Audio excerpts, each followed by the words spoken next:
I am safe. I know I was on an Air India flight from Bombay. We landed safe, but when I landed, I got the news. I cannot imagine what the families are going through, what the plane padina hostel lo unna resident doctors. I'm grateful for all your love. గత కొన్ని రోజుల క్రితం అహ్మదాబాద్లో air India Boeing 787 విమాన ప్రమాదం జరిగి అందులో ప్రయాణిస్తున్న వారు అండ్ ఆ ప్రమాద స్థలంలో ఉన్న వారితో కలిపి సుమారు 300 మందికి పైగా చనిపోగా ఫ్లైట్లో ఒకే ఒకడు ప్రాణాలతో బయటపడ్డాడు. అయితే అతనిలాగే ఈ ఎయిర్ ఇండియా ఫ్లైట్ ఇన్సిడెంట్ నుండి తన ప్రాణాలను కాపాడుకుంది మన మంచు లక్ష్మక్క.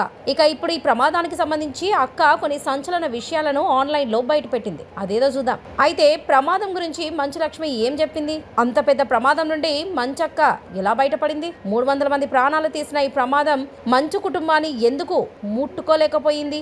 ఎయిర్ ఇండియా ఫ్లైట్లోనే మంచు లక్ష్మి సేఫ్గా లండన్కి ఎలా వెళ్ళింది అనే విషయాలను ఈ వీడియోలో తెలుసుకుందాం. ఎక్కడ స్కిప్ చేయకుండా చూడండి. జూన్ 12న అహ్మదాబాద్లో air India Boeing 787 air craft take off అయిన 5 నిమిషాల్లోనే ఎయిర్పోర్ట్కి దగ్గరలో ఉన్న ఒక కాలేజ్ హాస్టల్ బిల్డింగ్ పై పడి బ్లాస్ట్ అవ్వగా ఈ భయంకరమైన ప్రమాదంలో దాదాపు 310 మంది చనిపోగా ఆ ఫ్లైట్ లో ప్రయాణిస్తున్న విశ్వాస్ కుమార్ అనే ఒకే ఒకడు ప్రాణాలతో బయటపడ్డాడు. అలాగే ఈ ఫ్లైట్ లోనే ట్రావెల్ చేయాల్సిన భూమి చౌహాన్ అనే ఒక అమ్మాయి కూడా తన కొడుకుని తన అమ్మ దగ్గర వదిలిపెట్టి వెళ్లే క్రమంలో ఫ్లైట్ బోర్డింగ్ కి 10 నిమిషాలు లేట్ గా వెళ్లడంతో ఆమె విమానంలో ఎక్కలేక తిరిగి ఇంటికి వెళ్లిపోయి తన ప్రాణాలను కాపాడుకుంది. అయితే ఈ భూమి చౌహాన్ లాగే మరొకరు కూడా మన మంచు లక్ష్మక్కకి కూడా ఈ విమానం ఎక్కకుండా తన ప్రాణాలను కాపాడుకుంది.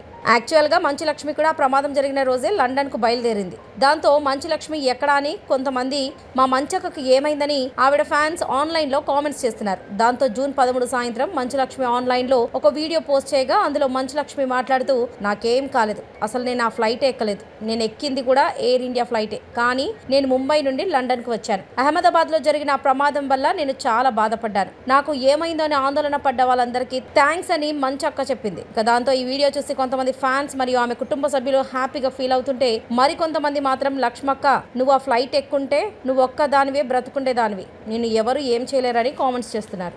మామూలుగా విమాన ప్రమాదాలు జరిగిన వెంటనే ముందుగా వినిపించే పేర్లు ATC, black box, mayday call. నిజానికి ఇవేంటని మీకు అనిపించవచ్చు. అయితే వీటి ద్వారానే ప్రమాదానికి రీజన్స్ ఏంటనేవి తెలుస్తుంది. అయితే ఇప్పుడు గుజరాత్లోని అహ్మదాబాద్ ఎయిర్పోర్ట్ దగ్గర కూలిన ఎయిర్ ఇండియా విమాన ప్రమాదంలో కూడా వీటి గురించే బయటకు తీస్తున్నారు అధికారులు. మరి ఈ ప్రమాదంలో వీటి గురించి ఏం బయటపడ్డాయని, ఇంతకు మేడే కాల్, బ్లాక్ బాక్స్ అంటే ఏంటనే విషయాలు ఇప్పుడు క్లియర్గా తెలుసుకుందాం. సో వీడియోని చివరి వరకు చూడండి. గుజరాత్లోని అహ్మదాబాద్ ఎయిర్పోర్ట్ దగ్గర కూలిన ఎయిర్ ఇండియా విమాన ప్రమాదంలో 100 మంది ప్రాణాలు పోవటం చాలా బాధాకరమైన సంఘటన అని చెప్పాలి. ఇక ఈ సంఘటనతో దేశమంతా బాగా దిగ్భ్రాంతికి గురవుతుంది. ఈ ప్రమాదంలో 100 మంది చనిపోయారు. ఇప్పటికే మన దేశ ప్రధానితో పాటు పలువురు మంత్రులు కూడా ఘటన స్థలానికి చేరుకొని అక్కడ అన్ని పరిసరాలు పరిశీలించారు. ఇక గాయాలైన వారిని పరామర్శించారు. అలాగే బాధితుల కుటుంబానికి ₹1 అందజేయనున్నట్లు కేంద్రం ప్రకటించింది. అయితే విమానం సాంకేతిక లోపాల సమస్య వల్ల కూలిందని కొందరంటే, మరికొందరు మాత్రం పక్షి ఢీకొట్టడం వల్ల ఈ ప్రమాదం జరిగిందని అంటున్నారు. అయితే అసలు ఏం జరిగిందో తెలుసుకోవడానికి అధికారులు బ్లాక్ బాక్స్ ను పరిశీలిస్తున్నారు. నిజానికి గురువారం గుజరాత్ లోని అహ్మదాబాద్ నుంచి లండన్ కు వెళ్లిన ఎయిర్ ఇండియా మధ్యాహ్నం 1:39 టేక్ ఆఫ్ తీసుకున్న పైలట్లు కొద్దిసేపటికే ఏటీసీ కంటే ఎయిర్ ట్రాఫిక్ కంట్రోల్ కు మేడే కాల్ చేయగా తిరిగి ఏటీసీ సంప్రదించడానికి యత్నించగా అప్పటికే ఈ ప్రమాదం జరిగిపోయింది. అంటే అత్యవసర పరిస్థితుల్లో పైలట్లు సహాయం కోసం చేయడాన్ని మేడే కాల్ అంటారు. సో విమానం లేదా షిప్ లో ప్రమాద పరిస్థితుల్లో ఉన్నప్పుడు పైలట్లు అత్యవసర సాయం కోసం పంపే సంకేతమే మేడే కాల్ అని అంటారు. వాతావరణం అనుకూలించని సమయం, ఇంధనం, ఇంజిన్ లోపాల తదితర అత్యవసరాల పరిస్థితుల్లో పైలట్లు మేడే కాల్ వినియోగించుకుంటారు. ఇది ఫ్రెంచ్ పదమైన మైటర్ నుంచి వచ్చింది. నాకు సహాయం చేయని దీని అర్థం. మేడే కాల్ వచ్చిన వెంటనే ఏటీసీతో పాటు అగ్నిమాపక పోలీస్ సిబ్బంది అలర్ట్ అవుతారు. అత్యవసర సమయాల్లో మేడే మేడే మేడే అని వరుసగా 3 సార్లు అని అనడమే మేడే కాల్. ఇక బ్లాక్ బాక్స్ విషయానికి వస్తే, బ్లాక్ బాక్స్ అనేది విమాన వేగంతో సహా ఎత్తు, కాక్పిట్ సంభాషణలు, గాలి ఒత్తిడి ఇలా 88 ముఖ్యమైన ఫ్యాక్ట్స్ రికార్డ్ చేస్తుంది. విమానం ఎంత ఫైర్ అయినా కూడా ఈ బ్లాక్ బాక్స్ మాత్రం కాలిపోదు.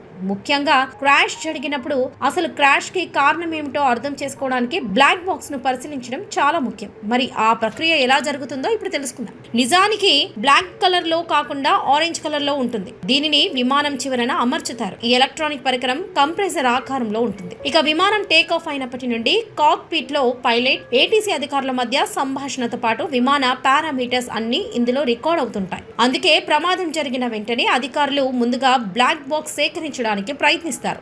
బ్లాక్ బాక్స్ లో 2 పరికరాలు ఉంటాయి. అందులో ఒకటి విమానం డాటా రికార్డర్ కాగా రెండవది కాక్పిట్ వాయిస్ రికార్డర్. విమానం ఎప్పుడు టేక్ ఆఫ్ అయింది, ఎంత ఎత్తులో ప్రయాణిస్తుంది, స్పీడ్ తో పాటు ఇంధనం ఎంత ఉంది అనే వివరాలు డాటా రికార్డ్ లో ఉంటుంది. విమానం ప్రతి కదలికతో పాటు టేక్ ఆఫ్, ల్యాండింగ్ గేర్లు ఎప్పుడు వేశారు, గేర్లు వేయడంలో అడ్డంకులు తదితర అంశాలు ఉంటాయి. ఇక కాక్పిట్ లో జరిగే ప్రతి సంభాషణను వాయిస్ రికార్డర్ నమోదు చేస్తుంది. పైలట్లు, ఏటీసీ అధికారులతో సంభాషణ వరకు ప్రతిదీ రికార్డ్ అవుతుంది. వాణిజ్య విమానాలు, సాయుధ దళాల విమానాలు, హెలికాప్టర్లలో ఉండే ఈ black box cockpit sounds data నుంచి క్లూలను భద్రపరుస్తుంది. ఈ క్లూస్ అనేవి భవిష్యత్ ప్రమాదాలను నివారించడంలో బాగా సహాయపడతాయి. అయితే బ్లాక్ బాక్స్ లేకపోతే ప్రమాదాలు ఎలా జరుగుతాయో, వాటిని ఎలా నివారించాలో తెలియడం చాలా కష్టం. అందుకే వీటిని అన్ని విమానాల్లో ఉంచడం తప్పనిసరిగా మారింది. ఇక బ్లాక్ బాక్స్ లోపల ఏముంటుందంటే, ఒక సాధారణ బ్లాక్ బాక్స్ బరువు 10 పౌండ్లు అంటే 4.5 కిలోలు ఉంటుంది. ఇది 1100 డిగ్రీల సెల్సియస్ దాకా తట్టుకోగలదు. అలాగే 20,000 అడుగుల లోతు నీటిలో పడిన 10 రోజుల పాటు సిగ్నల్ ఇస్తుంది. ఇక ఇందులో 4 ప్రధాన భాగాలుంటాయి. అందులో బ్లాక్ బాక్స్ ను ఫిక్స్ చేయడానికి, రికార్డింగ్, ప్లే బ్యాక్ ను సులభతరం చేయడానికి ఇందులో ఒక ఇంటర్ఫేస్ ఉంటుంది. Under water locator beacon. ఇది ఎలక్ట్రానిక్ పల్స్ ను విడుదల చేసి నీటిలో మునిగిపోయిన విమానం ఆచూకీని కనిపెడుతుంది. ఇక స్టెయిన్లెస్ స్టీల్ లేదా టైటానియం తో తయారు చేసిన కోర్ హౌసింగ్ లేదా క్రాష్ సర్వైవల్ మెమరీ యూనిట్లు ఉంటాయి. మెమరీ యూనిట్లు సర్క్యూట్ బోర్డులలో విలువైన రికార్డింగ్ చిప్స్ ఉంటాయి. ఇందులో 2 రికార్డులు ఉంటాయి. పైలట్ వాయిస్లు లేదా కాక్పిట్ సౌండ్లను రికార్డ్ చేయడానికి కాక్పిట్ వాయిస్ రికార్డర్తో సహా ఫ్లైట్ డేటా రికార్డ్ ఉంటుంది. సాంకేతిక నిపుణుల డేటా కోసం బ్లాక్ బాక్స్లని, ప్రొటెక్టివ్ మెటీరియల్ ని అత్యంత జాగ్రత్తగా తొలగించి కనెక్షన్లను శుభ్రం చేస్తారు. ఆడియో లేదా డేటా ఫైల్ ను డౌన్లోడ్ చేసి కాపీ చేస్తారు. ఈ డేటాలో ఎలాంటి విషయాలు తెలియవు కాబట్టి దాన్ని గ్రాఫ్లుగా మార్చడానికి ముందు రా ఫైళ్ల నుంచి డేటాను రీకోడ్ చేస్తారు. పరిశోధకులు కొన్నిసార్లు స్పెక్ట్రల్ అనాలిసిస్ ఉపయోగిస్తారు. స్పెక్ట్రల్ అనాలిసిస్ ద్వారా చాలా చిన్నగా వినిపించే అలారాలను లేదా పేలుడు జరిగినప్పుడు వినిపించే మొదటి శబ్దాన్ని పరిశీలిస్తారు. డేటాను ప్రాసెస్ చేయడానికి రికార్డింగ్ స్టూడియో వంటి లిజనింగ్ రూమ్ ఉంటుంది. ఈ రూమ్ లో ఆడియో మిక్సింగ్, ప్లేబ్యాక్ డివైస్లు అనేవి డేటాను సింక్ లో చూపే ఒక స్క్రీన్ కి లింక్ అయి ఉంటాయి. 4 ఛానళ్లు మనుషుల స్వరాలు, పరిసర శబ్దాలను వేరు చేస్తాయి. ప్రధాన పరిశోధకులు కొంతమంది వ్యక్తులు మాత్రమే చాలా టేపులను వింటారు. తర్వాత వాటికి సీలు వేస్తారు. రికార్డింగ్ చెక్కు చెదరకుండా ఉండేలా నిపుణుడు ముందుగా దాన్ని సిద్ధం చేస్తారు. ఇక దీని రిజల్ట్ ఎప్పుడు వస్తుందంటే, బ్లాక్ బాక్స్ కు జరిగిన నష్టం, ప్రమాదం రకాన్ని బట్టి కొంతమంది పరిశోధకులు అసలు ఏం జరిగిందో కొద్ది రోజుల్లో లేదా గంటల్లో అంచనా వేయగలరు. ఇక బ్లాక్ బాక్స్ తిరిగి పొందిన 1 నెల తర్వాత మధ్యంతర నివేదికలు బయటికి వస్తాయి. ఇవంత వివరంగా ఏమి ఉండవని, లోతైన పరిశోధనలు పూర్తి కావడానికి 1 సంవత్సరం లేదా అంతకంటే ఎక్కువ సమయం పడుతుందని నిపుణులు అంటున్నారు. ఇక అహ్మదాబాద్ ఎయిర్ ఇండియా విమాన బ్లాక్ బాక్స్ లో ఏముందో తెలియాల్సి ఉంది. చూసారు కదా ఫ్రెండ్స్, మరి దీని గురించి మీ అభిప్రాయాలను కామెంట్స్ లో తెలపండి.